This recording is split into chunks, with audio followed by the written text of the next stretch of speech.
Bonjour à tous et bienvenue dans notre émission Verset du jour, bonjour. Aujourd'hui nous nous retrouvons pour un moment assez particulier. On va avoir un enseignement avec Madame Valérie et Jade. Alors suivez et restez connectés.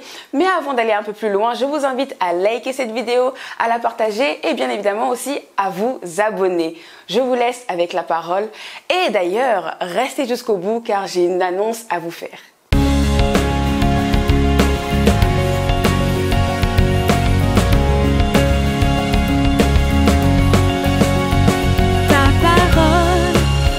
Une lumière sur mon sentier, verset du jour, bonjour. Bonjour à tous. Bonjour tout le monde. Bienvenue sur Verset du jour, bonjour. Nous sommes mercredi, il est 18 h et nous allons passer un agréable moment autour de la parole. Et c'est Jade qui a le privilège de commencer ce soir. Avec plaisir. Alors, je vous invite à prendre votre Bible, soit par téléphone ou votre Bible en papier, afin qu'on puisse lire ensemble. Alors, nous allons aller dans l'épître de Romains, dans le Nouveau Testament. C'est le chapitre 12. Nous allons lire le verset 1 et 2 pour commencer. C'est parti. Je vous exhorte donc, frères, par les compassions de Dieu, à offrir vos corps comme un sacrifice vivant, saint, agréable à Dieu, ce qui sera de votre part un culte raisonnable. Ne vous conformez pas au siècle présent, mais soyez transformés par le renouvellement de l'intelligence, afin que vous discerniez quelle est la volonté de Dieu, ce qui est bon, agréable et parfait. Ensuite, nous allons aller au verset 9, ensemble. Que l'amour soit sans hypocrisie. Ayez le mal en horreur, attachez-vous fortement au bien. Par amour fraternel, soyez pleins d'affection, les uns pour les autres, par honneur, usez de prévenance réciproque. Ayez du zèle et non de la paresse, soyez fervents d'esprit, servez le Seigneur. Tu peux dire à quelqu'un, sers le Seigneur. Amen. Réjouissez-vous en espérance, soyez patients dans l'affliction, persévérez dans la prière. Pourvoyez aux besoins des saints, exercez l'hospitalité. Bénissez ceux qui vous persécutent, bénissez et ne maudissez pas. Réjouissez-vous avec ceux qui se réjouissent, pleurez avec ceux qui pleurent. Ayez les mêmes sentiments les uns envers les autres. N'aspirez pas à ce qui est élevé, mais laissez-vous attirer par ce qui est humble. Ne soyez point sages à vos propres yeux. Ne rendez à personne le mal pour le mal. Recherchez ce qui est bien devant tous les hommes. S'il est possible, autant que cela dépend de vous, soyez en paix avec tous les hommes. Ne vous vengez point vous-même, bien-aimés, mais laissez agir la colère, car il est écrit, à moi la vengeance, à moi la rétribution, dit le Seigneur. Amen. Mais si ton ennemi a faim, donne-lui à manger. S'il a soif, donne-lui à boire, car en agissant ainsi, tu amasseras des charbons ardents sur sa tête. Le verset le plus important que vous pouvez retenir. Ne te laisse pas vaincre par le mal, mais surmonte le mal par le bien. Ah là là, verset 21 encore une fois. Ne te laisse pas vaincre par le mal, mais surmonte le mal par le bien. Et ça nous parle de résistance. C'est notre année afin que nous puissions devenir des personnes résistantes. Dans l'épître aux Romains, l'apôtre Paul prend son temps en plusieurs chapitres pour expliquer les choses de base de la vie du chrétien. Et là, on comprend tout de suite que la résistance va faire partie des choses de base de notre vie, si nous voulons plaire à Dieu. L'apôtre Paul parle aussi du péché, du jugement, ce qui nous a rendus coupables devant Dieu. Évidemment qu'il y a eu une solution à cela. Oui. C'est pour ça que nous sommes là, vous et moi. Donc l'apôtre Paul va nous parler aussi du salut, de la sanctification et de la manière dont on doit vivre en tant que chrétien. Alors vous allez peut-être vous dire, aujourd'hui les versets, il y en a beaucoup. Jade a pris le temps de vous lire quasiment tout le chapitre 12. Et d'ailleurs, vous je vous conseille de le lire entièrement et de lire même tout le livre si vous avez la possibilité, parce que l'apôtre Paul se penche vraiment sur la manière dont nous devons vivre en tant que chrétiens. Et ça, il s'agit des choses de base. C'est pas une option, c'est pas du luxe comme on a l'habitude de dire, c'est du lourd. Oui. On en a besoin. Sans cela, notre vie chrétienne va devenir une religion. Il est hors de question. J'ai trop laissé derrière moi pour devenir juste une personne religieuse de plus et de ne pas voir l'action de Dieu dans ma vie. Et le fait d'être résistant, ce n'est pas dû au hasard. Alors, il y a une petite étude de fait sur un animal que vous connaissez, que vous avez plutôt peut-être l'habitude de manger que d'observer et de voir. Et ça, il s'agit du saumon. Et le saumon, avant d'être dans vos casseroles et dans votre assiette, a eu une vie assez particulière, en tout cas pour le saumon sauvage. Et c'est assez intéressant et j'aimerais que Jade puisse nous lire la petite étude qui a été faite à ce sujet. Alors, je commence.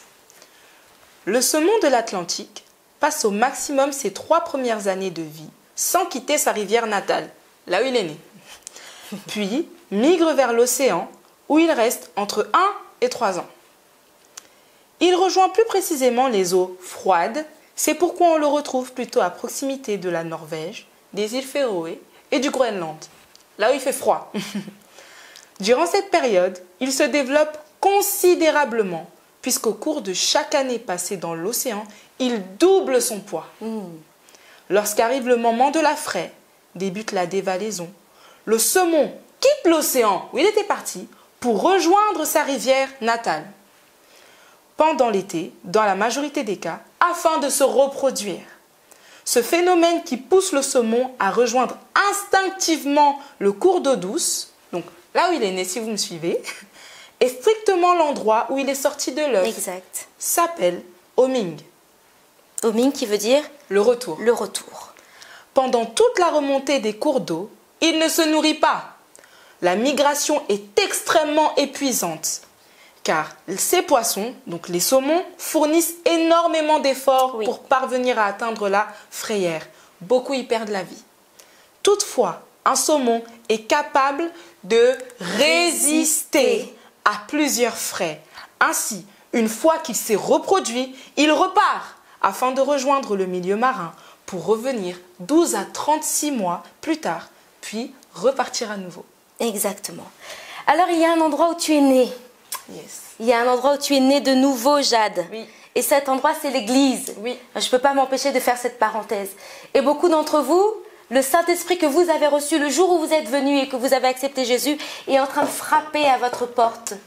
Et comme le saumon instinctivement est poussé à revenir là où il est né, certains d'entre vous, vous savez très bien qu'il y a un endroit où vous êtes sortis de votre œuf et où vous devez revenir de retour. Oui. Et ça, c'est à l'église. Certains d'entre vous, vous êtes trop loin de la maison de Dieu et c'est l'heure du homing. Yes. C'est l'heure de votre retour à la maison. Alors, on vous attend dimanche, 15h. Couvre-feu, pas couvre-feu. Vous allez chercher votre attestation. Vous cochez la petite croix, enfin la petite case. Et vous venez dans la maison de Dieu parce que c'est à cet endroit où vous allez vous reproduire. Je ferme la parenthèse. Merci beaucoup. Alors, le saumon est un animal résistant. Pourquoi il est résistant et pourquoi j'ai voulu prendre le saumon comme parabole aujourd'hui? Parce que Dieu, évidemment, nous a dit que nous allons avoir besoin d'être résistants cette année.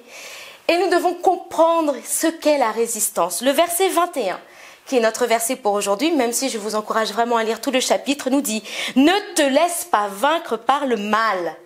Donc, le courant normal des choses, c'est le mal. Oui.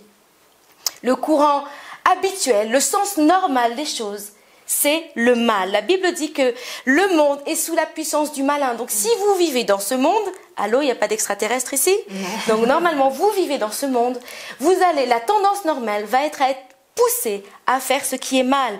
Et la Bible nous dit, mais, en revanche, donc au contraire, surmonte le mal par le bien. Ce qui veut dire qu'à partir de ce verset-là, de cette petite virgule, ma vie va être une vie à contresens. Et c'est là que vient la résistance. Pour vaincre le mal par le bien. Nous allons avoir besoin d'aller à contre-courant. Maintenant, si nous n'avons pas appris à être résistants, au bout d'un moment, le courant qui vient de face va nous faire demi-tour. Oui. Et nous allons finalement repartir dans le sens normal des choses. Maintenant, la petite étude était vraiment intéressante. Pourquoi? Parce qu'il y a quelques temps de cela, nous avons entendu parler de navigation en haute mer. En tout cas, moi, j'ai entendu parler de navigation en haute mer. Peut-être que c'est la première fois aujourd'hui. Mais Dieu ne veut pas que nous soyons là, dans la mer des Caraïbes, en train de se dorer au soleil et ne rien faire de notre vie. À un moment donné, vous allez avoir besoin d'aller en haute mer. Et qu'est-ce que la haute mer? Ce sont les endroits où vous allez apprendre à naviguer seul. Lorsque le saumon descend sa rivière natale et arrive en haute mer, ce n'est absolument pas pour se dorer au soleil, parce que de toute façon, il n'y a pas de soleil. Il fait froid, l'eau est glacée, c'est sombre. Et quand vous êtes là, vous apprenez à nager tout ce que vous savez. Oui. Vous apprenez à aller chercher votre nourriture vous-même. Oui. Donc il ne s'agit pas d'être un saumon d'élevage, mais un saumon sauvage tel que Dieu l'a conçu. Oui. Donc le saumon sauvage, lui, lorsqu'il est en haute mer, ce n'est pas pour se reposer. On a lu, ça prend entre 1 à 3 ans. Une fois que le saumon a fait ses gammes en haute mer, il rejoint instinctivement sa rivière natale où il remonte. Pourquoi? Pour se reproduire. Quelque chose à l'intérieur de lui dit, je ne peux plus rester en haute mer. Oui. Ce n'est pas ma destinée. Ce n'est pas là que je dois terminer. Il y a quelque chose, Dieu m'a créé pour une chose. Et cette chose, c'est la multiplication. J'ai un destin à accomplir. Et ce destin, c'est de peut-être retourner de là où je suis venue, mais pas dans le même sens. Oui. Dans le sens contraire. Beaucoup d'entre vous, vous allez retourner vers votre famille, mais pas de la même manière. Oui. Oui. Les gens de votre famille vont vous dire, mais pour qui tu te prends? Oui, je me prends pour qui je suis. Je ne suis pas un poisson quelconque. Je ne suis pas ce genre de poisson qu'on fait frire et qu'on vend sur le marché. Yes. Moi, je suis un saumon. Et lorsqu'on me sert, on me découpe délicatement, Jade. Et on me sert sur un plateau d'argent. Donc voilà qui je suis. Alors il ne va pas manquer, excusez-moi, je suis un peu crue, mais vous savez, pour moi, 2020, ça a été la haute mer. Donc je vous parle de choses que j'ai vécues. Il ne va pas manquer de poissons frits pour vous dire que, voilà, vous êtes finalement comme eux, mais vous n'êtes pas comme tout le monde. Oui. Vous n'êtes pas destiné à la friture. Oui. Vous êtes destiné au plateau d'argent. Beaucoup d'entre vous, vous ne savez pas encore qui vous êtes. Et je prie que cette année, vous puissiez vous rapprocher de qui vous êtes vraiment. Alors vous allez remonter cette rivière à contre-courant. Il va y avoir des ours, des grizzlies avec de grandes griffes qui vont vouloir vous embrocher en pleine poitrine. Oh, il va y avoir peut-être même des pêcheurs qui vont tendre un hameçon, Jade. Voilà. Mais vous savez, normalement, quand vous allez à contre-courant, il n'y a que les poissons qui vont dans le sens normal du courant qui se font attraper par des hameçons de ce monde. Il va y avoir des cascades hautes de 3 mètres parfois. Et vous allez les franchir. Parce que pendant que vous étiez en Atlantique du Nord, vous avez appris à manier vos nageoires. Vous avez appris à battre comme il faut cette queue qui vous a servi de gouvernail pour aller plus loin dans votre vie. Pour pouvoir passer étape après étape. Alors oui, pour vaincre le mal, il va falloir être différent. Et pour être différent, il va falloir résister au courant contraire. Parce que beaucoup de choses, les poissons normaux de ce monde vont vous regarder et vont vous dire « Fais comme moi. Regarde comme c'est facile quand on va dans le sens du courant. » Mais vous n'êtes pas destiné à la même chose. Oui. Ces poissons-là, encore une fois, ils sont destinés à être frits dans une friteuse. Vous avez été destiné, prédestiné à vous multiplier et à assurer l'espèce à venir. Alors oui, vous allez résister. Comment? Parce que vous n'allez pas vous laisser faire. Oui. La Bible dit encore au verset 21, « Ne te laisse pas vaincre par le mal. » Lorsque le monde va parler la mort, vous allez parler la vie. Yes. Lorsque le monde va parler l'échec, vous allez parler le succès. Lorsque le monde va parler de divorce, vous allez commencer, mesdemoiselles, à aller chercher votre bague. Oui. Allez dans les vitrines et regardez une belle bague qui vous plaît, une belle robe. Parce que ça, les divorces, l'échec, la maladie, la mort, c'est pour les poissons qui vont dans le sens de la rivière, le sens normal des choses. Mais nous sommes appelés à aller en sens contraire. C'est pour ça que Dieu nous a dit cette année, résiste, résiste, résiste. Oh, il y a des rivières qui sont déchaînées, mais celui qui calme les tempêtes est avec toi. Tu n'as rien à craindre. Il n'y aura jamais de rivière opposée qui sera plus forte que toi. Parce qu'au bon moment, tu l'appelles et tu lui demandes de calmer cette rivière. Et tout se passera bien. Mais s'il te plaît, ne joue pas le jeu de ce monde. Tu n'es pas comme tout le monde. Tu as été appelé à vivre à contre-courant. Contre-courant. Tu vas remonter cette rivière, tu vas te multiplier et tu vas faire ce pourquoi Dieu t'a appelé. Et ça, c'est pour cette année. Amen. Le temps est trop court. Je pourrais encore vous enseigner au moins 40 minutes faciles. Mais pour ce soir, on va s'arrêter là. Et je vous donne rendez-vous très bientôt avec une belle surprise.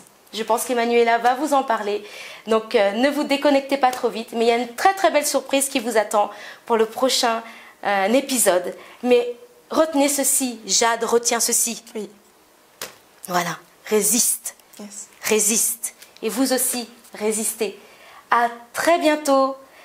C'est toujours un plaisir de partager la parole avec vous. Oui. Merci Jade pour ton aide. Merci, tu es précieuse. Vous commencez à la connaître maintenant. Elle est super.